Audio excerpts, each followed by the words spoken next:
રગડા ચાટ બનાવવા માટે 4 cup white વટાણા લઈશું. એને 8 કલાક સુધી પલાળશું. હવે એને કુકરમાં એડ કરશું અને 2 બટાકા એડ કરશું. એમાં 1 ચમચી મીઠું નાખશું, 1 ચમચી હળદર, 4 થી 5 સીટી વગાડશું. વટાણા રેડી છે, ચેક કરશું. હવે એક કઢાઈમાં 5 ચમચી તેલ અને 1 ચમચી રાઈ નાખશું. રાઈ કકડી જાય એટલે એમાં ટામેટાં, લીલા મરચાં અને લીમડાના પત્તા નાખશું. હવે એમાં બાફી ગયેલા વટાણા એડ કરશું. વટાણા એડ થઈ જાય એમાં બટેકા બોઇલ કરેલા નાખશું.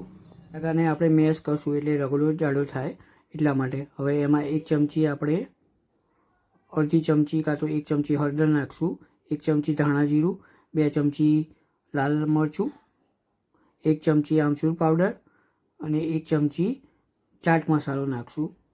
હવે એને બરોબર હલાવી લઈશું અને એમાં અડધો ગ્લાસ પાણી નાખશું અને 4 થી 5 મિનિટ માટે ઢાંકી દઈશું. રગડો તૈયાર છે. હવે એમાં 1 ચમચી લીંબુનો રસ નાખશું. રગડો આપણે એક પ્લેટમાં સર્વ કરશું. હવે એમાં થોડા ટામેટાં અને ડુંગળી, સમારેલી ડુંગળી નાખીશું અને એમાં 2 ચમચી ખજૂર આમલીની ચટણી નાખીશું અને 1 ચમચી ગ્રીન ચટણી નાખશું અને ગાર્નિશિંગ ધાણા અને સેવથી કરશું. રગડો આપણો તૈયાર છે ખાવા માટે.